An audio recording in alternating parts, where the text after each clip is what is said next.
دوستو یاد رکھنا، تگڑا اور مضبوط جوان پتہ کون ہوتا ہے؟ جس کی نظریں پوری طرح اس کے کنٹرول میں ہوں۔ یہ علامت جوانی ہے۔ جس آدمی کا پوری طرح، دو لوگ دنیا میں کبھی کوئی کارنامہ سر انجام نہیں دے سکتے، ایک جو حرام کھاتا ہو، ایک جس کی نظر ناپاک ہو۔ محمد بن قاسم جب یہاں آئے تھے نا، تو ایک دن بڑے پریشان تھے، تو ایک بزرگ کہنے لگے آپ کیوں پریشان ہیں؟ کہنے لگے راجہ دہر سے مقابلہ ہے اور ہماری فوج تو سندھ کے رستے بھی نہیں جانتی، زبان بھی نہیں جانتی، لڑیں گے کیسے؟ دو چار دن کے بعد ان بزرگوں کی دوبارہ محمد بن قاسم سے ملاقات ہوئی تو بڑے خوش تھے۔ کہا اب آپ کیوں خوش ہیں؟ کہنے لگے وہ میرا مقابلہ نہیں کر سکتا، میں نے تحقیق کر لی ہے۔ کہا کیوں؟ کہنے لگے نظر کا گندہ ہے، اور جو نظر کے گندے ہوتے ہیں وہ میدانوں میں ٹھہرا نہیں کرتے۔ میدان کے لیے نکلنے کے لیے پاک جوانی کی ضرورت ہوتی، تطہیر مزاج ہونا ضروری ہوتا ہے، پاکیزہ افکار اور سچی اور سچی ستھری سوچوں کا ہونا ضروری ہوتا ہے۔ اس لیے فرمایا کہ میرا مقابلہ نہیں کر سکتا۔ حضرت عبداللہ ابن حذافہ کمرے میں تھے، تو وزیر کی بیٹی اندر سجی سنوری پہنچ گئی۔ جیسے ہی آپ نے اس کفر کی چال کو دیکھا تو تیمم کر کے نفل شروع کیے۔ وہ ساری رات بیٹھی رہی، رب کا بندہ ساری رات عبادت کرتا رہا۔ عبادت بڑا سہارا ہے، مصلی بڑا سہارا ہے اللہ کے بندوں۔ صبح دروازہ کھولا، وزیر نے اپنی بچی سے پوچھنا چاہتا تھا رزلٹ کیا نکلا، تو وہ کہنے لگی پیچھے ہٹ جا، اب تیرا میرا تعلق کوئی نہیں، میں نے نبی پاک کا کلمہ پڑھ لیا۔ اس نے کہا میں نے بھی زمانہ دیکھا ہے، پر یہ کیا لوگ ہیں، کستوری کے بنے ہوئے، سندل سے دھلے ہوئے، کہ میں ساری رات کمرے میں رہی اور 100 اور 1000 آدمی جس جوان کا مقابلہ نہ کر سکے، اتنا طاقتور جوان کمرے میں رہا اور اس نے نظر اٹھا کے نہ دیکھا۔ او کچا رنگ للاری والا جڑا چڑھدا تے لیندا رہندا ہے، اے عشق تیرے دا رنگ محمد چڑھیا پھر نہیں لیندا۔ میں نے کہا ایک دفعہ نظر اٹھا کے نہیں دیکھا، کمال ہو گئی۔ اتنے بڑے لوگ، اتنی بڑی سعادت مندی، فیروز بختی، معاملہ فہمی حد ہو گئی۔ اللہ اکبر۔ دوستو بادشاہ جب پوری طرح ہار گیا نا، اس نے کہا مار دو۔ تیل گرم کیا ایک کڑاہی میں، اور جب آپ کو اس میں ڈالنے لگے تو آپ کی آنکھوں میں آنسو آ گئے۔ بادشاہ کا خیال ہوا شاید نرم ہو گئے ہیں، کہنے لگا روئے کیوں؟ فرمانے لگے سوچتا ہوں جان ہی ایک ہے، کتنا مزہ ہے اس کی راہ میں جان دینے کا، کتنی لذت ہے اس کے نام پر مرنے میں، کتنا لطف ہے۔ جے تو چڑھیا اتے دار بھی نہیں، تے جے تو وکیا عشق بازار بھی نہیں، تے ایڈا سستا سودا پیار بھی نہیں، تے ایڈا سستا لبدا یار بھی نہیں۔ کئی جنگل گانے پیندے نہیں، کئی دوزخ لنگنے پیندے نہیں، جے وہ اس ملوں بھی مل جاوے، ایدوں سستا ہور بپار بھی نہیں۔ تے کچھ سمجھ نہ آوے لوکاں نوں وہ کادے نال شہید کرے، ڈٹھی یار دے ہاتھ تلوار بھی نہیں، پر او دا خالی جاندہ وار بھی نہیں۔ کہنے لگے ایک جان ہے نا، تو دل کرتا ہے ہزاروں ہوتی تو ایک ایک کر کے محبوب کے نام پہ قربان کرتا، جب میرے پاس ہے ہی ایک، کروں کیا؟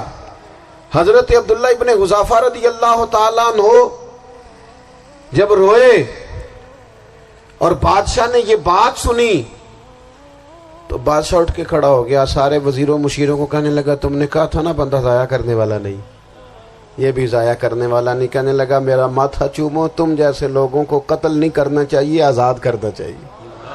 عزیز اپنی زندگی سے نا یہ بہت زیادہ ہرس، ہوس، طمع، اور یہ کسی بات کی بھی ہو، ہرس صرف پیسوں کی نہیں ہوتی ہے، شہرت کی بھی ہوتی ہے، یہ بیماری انسان کو اقتدار کی بھی ہوتی ہے، تعریف کی بھی بیماری ہوتی ہے، یہ سارے نقص ہوتے ہیں لوگوں کو، اور معاذ اللہ بعض جبوں کبوں کے اندر بھی ہوتے ہیں، وہاں بھی پنپتے ہیں۔ اپنی زندگی جب تک اس سادگی میں نہیں لاؤ گے جو رسول پاک نے عطا فرمائی ہے، جب لوگ آسانیوں میں پوری طرح الجھ گئے تو پھر وہ دور ہوئے اور کفر چڑھ گیا۔ دوسری بات، اللہ کے محبوب صلی اللہ تعالی علیہ وسلم کی محبت ہم سے تقاضا کرتی ہے کہ ہم اس مشن کے لیے کام کریں جس مشن کے لیے رسول پاک نے کام فرمایا ہے۔ ہم سارے کام بڑی مضبوطی سے، سوچ سمجھ کے، تدبر سے، حکمت سے، تقاضوں کو مد نظر رکھتے ہوئے کرتے ہیں۔ سارے کام، دین کے کام میں ہمارا مزاج نہیں ہوتا۔ او ہو جائے گا جی، آپ بسم اللہ پڑھیں جی، شروع کریں جی۔ آپ تقاضوں کو سمجھیں، چیزوں کو دبائیں نہیں، چیزوں پر غور کریں۔ کسی کے ذہن کی سطح پر سوال ابھرتا ہے، اس کا تسلی بخش جواب دیں۔ اپنی زندگی میں دین کے کام کے لیے اپنے آپ کو وقف کریں، اور دین کے کام کے بہت سارے پہلو ہیں۔ ہزاروں لوگوں کو قرآن پاک ٹھیک پڑھنا نہیں آتا، ہزارہ لوگ ہیں جو قرآن مجید کے مطالب سے آگاہ نہیں ہیں، دین کی بنیادی ضروریات سے لوگ نابلد ہیں۔ میں آپ کو کس طرح یہ بات سمجھاؤں کہ ہزاروں کی تعداد میں طلاقیں اس لیے ہوتی ہیں کہ مردوں کو طلاق کے مسئلے نہیں آتے، انہیں پتہ نہیں ہے کہ مجھے حقوق زوجین کے معاملے میں کیسے چلنا ہے۔ ڈھیر سارے گھروں میں تباہی اس لیے ہے کہ تربیت اولاد کا دینی منہج ہمیں نہیں پتا۔ اپنا حصہ ملائیں دین کے کام میں۔ ایک آدمی کو اگر تو نمازی کرنے میں کامیاب ہو گیا، تیری زندگی بدل گئی۔ وہ دین بیزار لوگ جو ہمارے بیچ بیٹھ کے ہماری نوجوان نسل کو پگڑی اور داڑھی کا نام لے کے بنیادی طور پر دین سے دور کرتے، ایسے نوجوانوں کو دین کا پیغام محبت دے کر دین کے قریب کرنا ہماری ڈیوٹیوں کا حصہ ہے۔ ہمیں ذمہ داری کا احساس کرنا پڑے گا، ہمیں یہ خاص قدم اٹھانا پڑے گا، توجہ دینی پڑے گی۔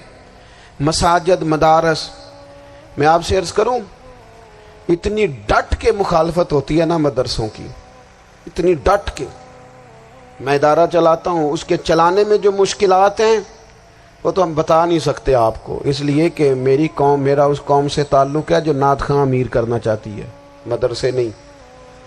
ہاں، نقیب خطیب پیدا کرنا چاہتی ہے، شعر و شاعری کی زندگی کو پروان چڑھانا چاہتی ہے۔ فقط ہمارا ان لوگوں سے تعلق ہے جو لاکھوں کروڑوں روپیہ محافل پہ لگائیں گے، اور قاری صاحب بیچارے اگر مسجد کا کوئی ہونے والا کام کسی وقت بتا دیں گے تو وہ بڑی مشکل آ جائے گی ان کے لیے۔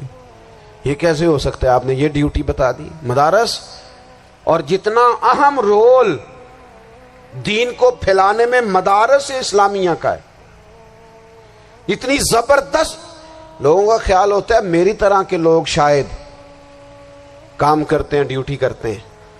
یہ 10-15 لوگ آپ کو نظر آتے ہیں جو آپ کو کہیں میڈیا پر یا ادھر ادھر ڈیوٹی کرتے، مخلص لوگ اپنی جگہ پہ، وہ بھی بڑا ہی کام کر رہے ہیں، جو میڈیا پہ آ کے بھی اخلاص سے اور درد دل سے کو دین کی، ان کی بھی کسی بات کی حوصلہ شکنی نہیں۔